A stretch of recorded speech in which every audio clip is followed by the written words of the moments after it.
Cricket ஃபேன்ஸுக்கு வணக்கம். பாகிஸ்தானுக்கு பாட கட்டியாச்சு அப்படிங்கிற மாரி தான் சொல்லி ஆகணும். அந்த அளவுக்கு நேத்து செமையான பெர்ஃபார்மன்ஸ். ஆனா கொஞ்சம் மிஸ் ஆயிருந்தா சம்பவம் பண்ணியிருப்பாங்க அப்படிங்கிற மாரியும் இருந்தது.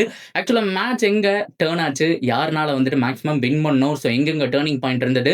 ஒரு பிரில்லியன்ட்டான மூவ் சூரியகுமார் யாதவ் என்ன பண்ணாரு அப்படிங்கிற எல்லாத்தையுமே கம்ப்ளீட்டா இந்த ஒரு வீடியோல பார்ப்போமா? அதுக்கு முன்னாடி போஸ்ட் சேனலுக்கு வரைக்கும் மறக்காம சப்ஸ்கிரைப் பண்ணி சப்போர்ட் பண்ணுங்க. அப்பதான் அப்டேட் எல்லாமே உங்கள வந்து சேரும். சரி வாங்க வீடியோக்குள்ள போலாம். சூப்பர் பால் India versus Pakistan once again மறுபடியும் மோதுறோம் அப்படிங்கிற மாதிரி தான் சொல்லி ஆகணும். Super 4 shooter. ஸோ இதில் நமக்கு 3 டீம் கூட மேட்ச் இருக்குது. ஸோ இதில் பாகிஸ்தான் கூட முதல் மேட்ச் அப்படிங்கிற மாதிரி அதுவும் சண்டே அமைஞ்சது. ஸோ வியூவர்ஷிப்பும் செமையாக போச்சு அப்படின்னு சொல்லி ஆகணும். அந்த ஆடியன்ஸும் செமையாக வந்திருந்தாங்க.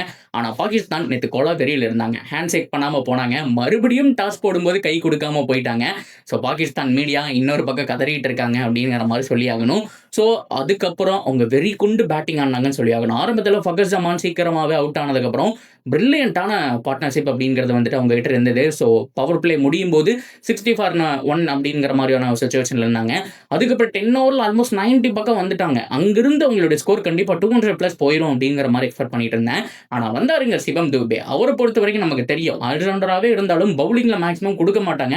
ஏன்னா மீடியம் பேஸ் அவருடைய ஹைட்ல இருந்து பார்த்தோம் அப்படின்னா அட்வான்டேஜ் எடுத்து போடாம அவருடைய பாடி கொஞ்சம் இருக்கிறதுனால ஓரளவுக்கு மீடியம் பேஸாக தான் வரும். ஸோ அந்த சமயத்தில் அவர் ஒர்க் அவுட் ஆக மாட்டார் அப்படின்னு நினைச்சாலுமே ஸோ இந்த மாதிரி சுச்சுவேஷன் எல்லா பவுலர்ஸும் அடி வாங்குறாங்க அப்படிங்கிற டைம்ல ட்ரை பண்ணி பார்க்கலாம். ஸோ அந்த இடத்துல வந்தார் சிவம் துபே. ஸோ ரன்ஸ் கொடுத்தாலுமே அந்த முதல் ஓவரில் நோ பால்ஸ் எல்லாம் வந்திருந்தாலுமே விக்கெட் அப்படிங்கிறத வந்துட்டு எடுத்து கொடுத்தாரு. 2 குரூசியல் விக்கெட் எடுத்து கொடுத்தாருங்க. கண்டிப்பாக பாராட்டி ஆகணும். நான் ஹார்திக் பாண்டியா செம்மையா அவருடைய ஸ்பெல்லை கம்ப்ளீட் பண்ணார் அப்படிங்கிற மாதிரி சொல்லி ஆகணும். அண்ட் வருண் சக்கரவர்த்தி சொல்லவே வேண்டாம். ஒரு தனி ஜோன்ல போட்டுட்டு இருந்தாரு. ஸோ அவர் வந்துட்டு மீடியமான அந்த ரன் எப்பவும் கொடுக்கக்கூடிய ரன் கொடுத்துக்கிட்டே இருந்தாரு சொல்லி ஆகணும். ஆனால் மற்றபடி எல்லாருமே கொஞ்சம் அடி வாங்கினாங்க. இருந்தாலும் 200+ போக வேண்டிய டார்கெட்டை 170 அப்படின்னு சுருட்டினது எக்ஸலண்டான ஒரு மூவ் தான். அதுக்கப்புறம் இந்தியன் டீம் பேட்டிங் வந்தாங்க. அபிஷேக் சர்மா சுப்மன் கில் வெளுத்து வாங்கினாங்கன்னு சொல்லி ஆகணும். அபிஷேக் சர்மா தனி ஜோன்ல ஆடிட்டு இருந்தாரு. இன்னொரு பக்கம் பார்த்தோம் அப்படின்னா சுப்மன் கில் அவருக்கு சப்போர்ட்டிவா இருந்துட்டு இருந்தாரு. ஸோ 70+ அப்படிங்கிற மாதிரி அவருடைய ஸ்கோரும் போச்சு. அண்ட் சுப்மன் கில்லும் 47-50 மிஸ் பண்ணாரு அப்படிங்கிற மாதிரி நம்ம சொல்லி ஆகணும். ஆனால் ஈஸியாக ஜெயிச்சிருவோங்கிற மாதிரி நம்ம எதிர்பார்த்தோம். சூரியகுமார் யாதவ் வந்து சீக்கிரம் அவுட் ஆனதுக்கப்புறம் ஒரு ப்ரெஷர் அப்படிங்கிறது கிரியேட் ஆகுது. திலக் வர்மா ஒரு பக்கம், இன்னொரு பக்கம் பார்த்தோம் அப்படின்னா அந்த ப்ரெஷர் கிரியேட் ஆகி என்ன பண்ண போறாங்கிற ஒரு சுச்சுவேஷன் வந்துச்சு. பட் இருந்தாலுமே அந்த சுச்சுவேஷனையும் ஓவர் கம் பண்ணி வின் பண்ணிட்டாங்க. எஸ், ஒரு 6 பால் மீதம் இருக்கும்போது வின் பண்ண எங்கேயோ ஜெயிச்சிருக்க வேண்டிய மேட்ச், 15 ஓவரில் முடிய வேண்டிய மேட்ச் அப்படிங்கிற மாதிரிலாம் சொன்னாலுமே கூட ஒரு பக் மூமெண்ட் கண்டிப்பாக இருந்தது அப்படின்னு சொல்லி ஆகணும். இதுக்கு நடுவில் பார்த்தோம் அப்படின்னா வேற லெவல் வெற்றி அப்படிங்கிற மாதிரி நம்ம இந்தியன் டீம் வந்துட்டு முடிச்சிருக்கிறாங்க. உண்மையாலுமே பாராட்டுகள் தெரிவிக்க வேண்டிய விஷயம். ஆனால் இன்னொரு பக்கம் ஹாரிஸ் ராவ் போட்ட ஆட்டம் இருக்கே 6 அப்படிங்கிற மாதிரி நம்பரை காமிச்சிருப்பார். என்ன அப்படின்னா இது வந்து அந்த போர் சம்பந்தப்பட்ட விஷயம். அதில் வந்துட்டு நீங்கள் 6 பேர் வீழ்த்தினு சொன்னதெல்லாம் ஃபேக் நியூஸு. இந்தாங்க 6 தானே, நீங்கள் அப்படித்தானேங்கிற மாதிரி இந்தியன் ஃபேன்ஸையும் இந்தியன் நாட்டையே கேவலப்படுத்திட்டு இருந்தாரு அப்படிங்கிற மாதிரி தான் சொல்லி ஆகணும். மரண அடிங்க. ஒவ்வொரு தடவையும் வாய்விட்டு வாங்கி கட்டிக்கிறதே பாகிஸ்தானுக்கு வேலையா போச்சு. ஆனால் அது எல்லாத்துக்கு பிறகு போஸ்ட் மேட்ச் பிரசன்டேஷனில் பண்ணாரு பாருங்க சூரியகுமார் யாதவும் அபிஷேக் சர்மாவும்.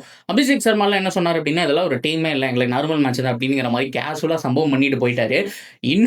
இன்னொரு பக்கம் மெயினாக நம்ம பார்க்க வேண்டிய விஷயம் சூரியகுமார் யாதவ் தான். உண்மையாலுமே எல்லாருக்குமே அந்த இடத்துல சிரிப்பு வந்துருச்சுன்னு சொல்லி ஆகணும்.